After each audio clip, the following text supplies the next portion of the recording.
Olá, eu sou Drica Mello e hoje eu quero falar com vocês sobre essas desculpas que às vezes a gente fica dando pra gente, que é muito difícil pra mim, sabe? Eu não nasci no país certo, ou eu não nasci na família certa, ou sabe, eu não sou bonita o suficiente, eu não tenho dinheiro o suficiente, eu não tenho talento o suficiente, eu não sei fazer isso, eu não posso. Eu não sou autossuficiente, eu não tenho, sabe, eu não tenho como fazer isso, não, eu não tô na hora certa de fazer isso, não vai dar pra mim. Eu tenho estudado muito a vida das pessoas, eu sou apaixonada, eu sou, sabe, assim, viciada em entender o que é essa vida humana aqui que a gente tem para viver nesse planeta. Quem sou eu? O que eu vim fazer aqui de fato, sabe?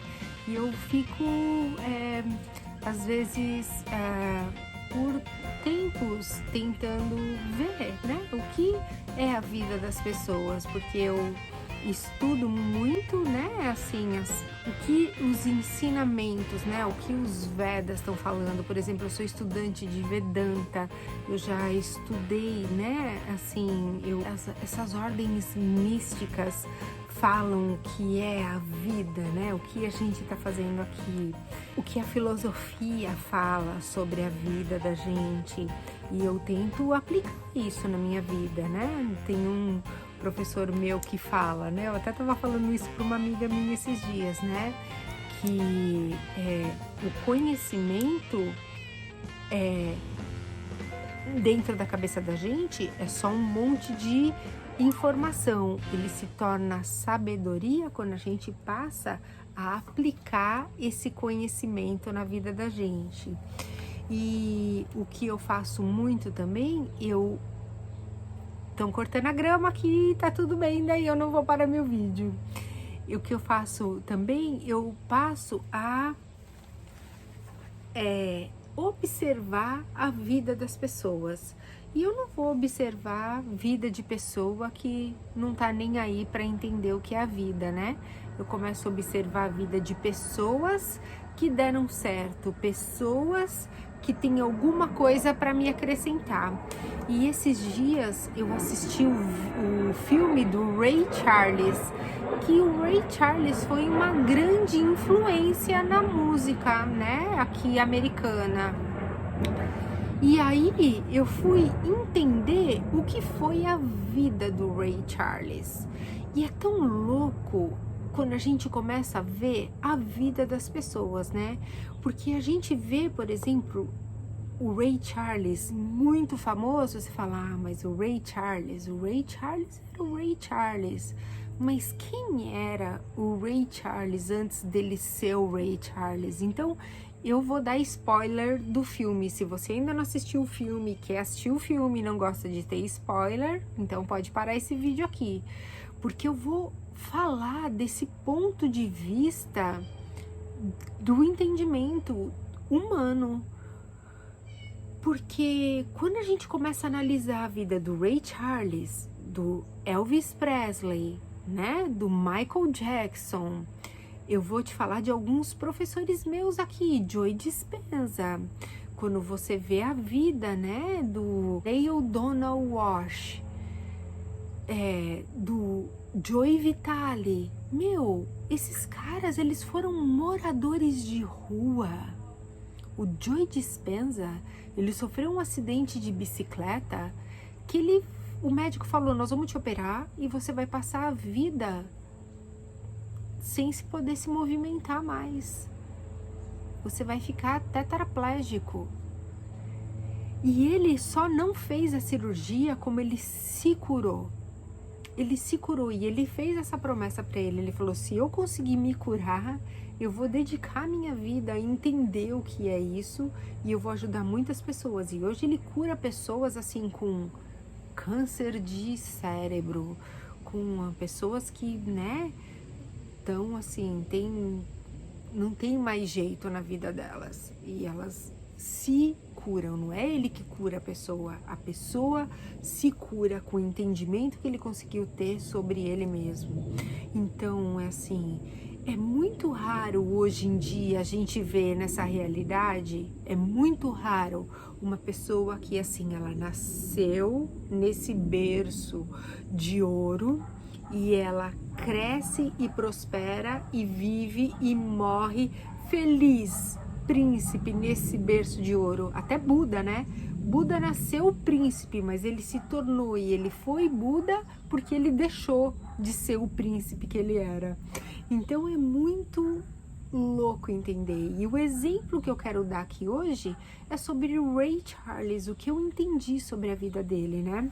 Ray Charles, ele teve lá o problema de família dele, que ele nasceu, o pai dele foi embora, abandonou a mãe dele, já tinha um problema lá de família com a mãe dele, né, tudo, mas ele tinha, era ele e o irmão dele, ele tinha, né, 7 anos e o irmão tinha 4, era uma coisa assim, mais ou menos. E ele era muito amiguinho do irmão, ele era louco por piano, que tinha uma vendinha lá, que um senhorzinho lá tocava piano, começou a ensinar piano pro Ray Charles. O nome dele é Ray Charles Raymond, eu acho que é isso. E ele brincava muito com o irmãozinho de 4 anos, tudo, e a mãe dele lavava roupa. E ela lavava roupa numas bacias de água. E o irmãozinho dele lá, e era um lugar super quente, né? Na Flórida eles moravam. E o irmãozinho dele foi brincar numa das bacias de água e entrou lá na bacia de água e se afogou na bacia de água e morreu na bacia de água. E o Ray estava olhando tudo aquilo e não fez nada, porque ficou paralisado, né? Não conseguiu fazer nada. E a mãe dele, na hora que viu, por que você não fez nada? Por que você não tirou o seu irmão dali? E a mãe dele, naquele estado de sofrimento muito profundo, com uma dor muito profunda, né? Sofrendo muito com a dor. Por que você não fez nada? Por que você não socorreu? Não conseguia nem olhar para o Ray, sofrendo pela morte do irmão, do filho mais novo, enterrou o irmão, né, naquela dor muito profunda. Assim, meses depois, o Ray começou a perder a visão, o menino era completamente, via tudo, né, era completamente, enxergava tudo. Na hora que eu vi isso, eu não conhecia a história do Ray Charles, né? Eu trabalho muito com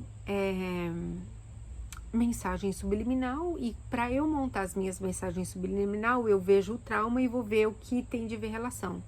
E quando uma criança começa a perder a visão, é uma trauma que está acontecendo na família que a criança não quer ver. É impressionante isso. Segundo a linguagem do corpo, é isso que está acontecendo. Eu falei, gente, é impressionante como o corpo da gente fala mesmo, né? Então, o Ray Charles ficou cego aos 7 anos de idade. E, assim, pelo trabalho, né? Por esse trabalho sistêmico de trauma emocional que o corpo representa, é esse trauma que foi causado nele por tudo isso que aconteceu com o irmão, com a família, com tudo. E é muito louco a gente ver como a mãe dele trabalhou com ele, porque a mãe dele era aquela mulher forte, severa, que a forma de expressar amor era fazendo o Ray ser o melhor que ele poderia ser. E tem até uma cena do filme que ele começa a cair e se bater e chorar e ela fica quieta. Ela vê aquilo, mas ela fica quieta, deixando ele se virar, porque ela queria que ele desenvolvesse esse senso de audição dele, que ele visse com os ouvidos aonde que estavam as coisas, que ele desenvolvesse os outros sentidos dele. E é o que ele faz. Ele começa a ver com os ouvidos, a perceber onde que estão as coisas com os ouvidos dele.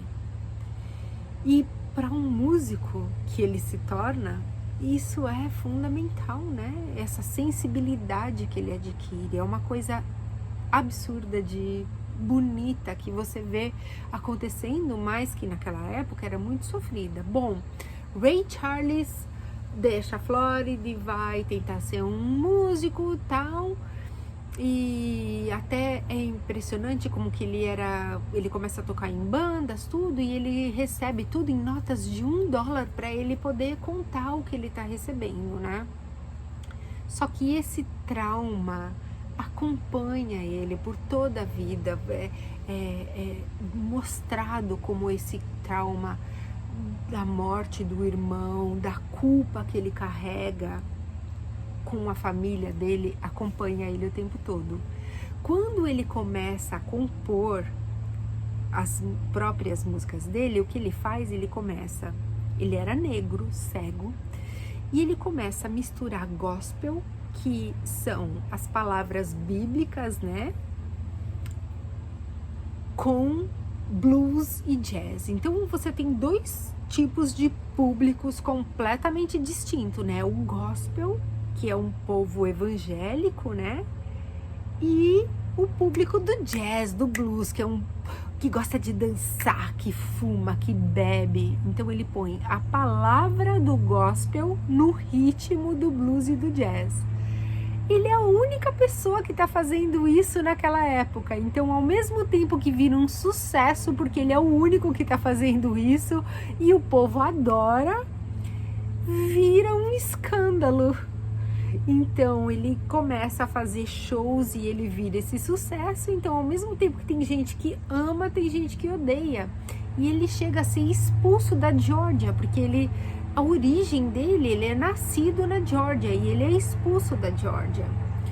Então, ao mesmo tempo que ele começa a crescer e a fazer sucesso, esse trauma que ele carrega por causa da morte do irmão dele faz ele virar um viciado em heroína, porque de alguma forma ele precisa compensar essa dor que ele tem dentro dele. E a única anestesia que ele tem para aliviar essa dor que ele tem dentro dele é compensar com o uso da heroína. E é tão engraçado porque quando a mãe dele tá mandando ele para a vida, né? A mãe dele fala: a única coisa que eu te aconselho é para você nunca ser um aleijado. Você nunca ser um aleijado. Você não tem a sua visão, mas você nunca seja um aleijado. E é muito forte isso, né? Porque a gente pode não ser perfeito, mas isso não significa que a gente precisa ser dependente de alguma coisa para funcionar. E o que faz a gente ser dependente de alguma coisa para funcionar, olha como é louco isso, são as nossas emoções, porque a cegueira dele nunca foi um obstáculo para ele, mas o trauma que ele tinha era, porque o que fazia ele ser um dependente de heroína não era a cegueira dele, ele era brilhante, ele conseguia se virar e ele conseguia ir para frente. Mas o trauma que ele carregava por causa da morte do irmão, isso fazia ele ser um dependente de heroína e fazia ele não conseguir movimentar para frente. Até que chegou o ponto que ele quase perdeu a família, quase perdeu a carreira. Ele ficou num ponto muito deplorável e ele resolveu se tratar e cuidar disso. Ele mesmo se internou numa clínica e ele conseguiu ir para frente. e tirar e compreender que ele não teve culpa na morte do irmão dele, que foi um acidente que aconteceu. E nem a mãe dele nunca culpou ele por isso. E quando isso aconteceu, e aí ele deslanchou como o Ray Charles, que a gente conhece, que ganhou vários Grammys, que explodiu como músico famoso que ele é. E é tão engraçado que ainda no filme fala pra mãe dele, né? Eu te falei pra você nunca ser um aleijado, nunca depender, porque na verdade esse trauma dele fazia dele depender dessa muleta que era a heroína para ele conseguir funcionar, e essa muleta não deixava ele seguir em frente na vida. E é tão impressionante isso, né? Porque quando ele tirou, né, essa muleta que ele tinha e tirou esse trauma dele, que era o que na verdade fazia dele ser um aleijado, nunca foi a cegueira, porque ele era um brilhante, ele funcionava normalmente, ele era um músico brilhante, e na verdade talvez ele ser cego foi o que fez dele ser o Ray Charles. A Georgia chamou ele de volta e pediu desculpas para ele publicamente por um dia ter expulsado ele da Georgia, por ele ter feito, né, essa combinação de gospel com jazz, e fez da música dele, uma das músicas dele, o hino da Georgia, porque na verdade o que ele cantava do coração dele, era uma coisa genuína, não era uma coisa que ele não estava ofendendo nada e nem ninguém. Então, as nossas histórias, o que eu quero dizer com essa história do Ray Charles é que às vezes a nossa dificuldade é aquilo que faz a gente ser o sucesso da vida da gente, é aquilo que faz a gente ser o que a gente é, e o exemplo que a gente às vezes precisa ser para outras pessoas, como o Ray Charles, é o exemplo que ele é, né? O Elvis Presley, por exemplo, o Elvis Presley não nasceu Elvis Presley, ele passou muita dificuldade para conseguir expressar o Elvis Presley, né? Ele foi rechaçado, eu não sei falar essa palavra, mas ele foi muito criticado pelos aqueles movimentos esquisitos que ele fazia, né? Tem gente que fala, o Elvis Presley era sexy, ele nunca teve a intenção de fazer aqueles movimentos como sendo um movimento sexy. Aquilo era uma expressão do corpo dele, que ele teve aquela intuição de ser. Ele nunca treinou aquilo como um passo de dança, aquilo não era uma dança, aquilo era uma expressão do corpo dele, que ele, sei lá, ele recebeu aquilo como uma expressão. Então por isso que tocava tanta gente, né? Ele não planejou fazer aquilo nunca na vida dele, ele nunca planejou fazer aquilo, então por isso que tinha tanta controvérsia. Então, e ele sofria tanto para poder expressar, nem ele conseguia entender direito o que era aquilo, porque ele não conseguia cantar sem aqueles movimentos esquisitos que ele fazia corpo dele, porque não era nem uma dança aquilo, né? Então, e aquilo que fez dele ser o que ele é, porque era único, né? Quem é que dança daquele jeito esquisito? Então, e é isso que faz a pessoa ser o que ela é. Então às vezes a gente fica se limitando, né? Então imagina, né? Se começa a dar um ziriguidum aqui e fala, não, eu não vou fazer esse ziriguidum. Não, a gente tem que ser o que a gente é, e nem ficar querendo imitar ninguém, né? A gente tem que ser, a gente tem que expressar o que a gente é e falar o que a gente quer falar, que nem eu agora senti de vir aqui falar isso, e tô aqui falando porque eu acho que esse mundo aqui é sobre a gente, individualmente e coletivamente ao mesmo tempo, porque cada um tendo essa vontade de expressar aquilo que acaba impactando no outro, né? Alguém um dia foi lá e inventou de fazer a cama, e hoje a gente tem cama para dormir. Alguém um dia foi lá e inventou de fazer a caneca, e hoje a gente tem caneca para tomar leite. E a gente conseguindo expressar a nossa individualidade, a gente impacta o todo. E você? O que você tem aí guardado para nós? Espero que você tenha gostado desse vídeo, e se você gostou, deixa aí o seu like para mim. Se inscreva no meu canal se você ainda não é inscrito, e eu te vejo por aí.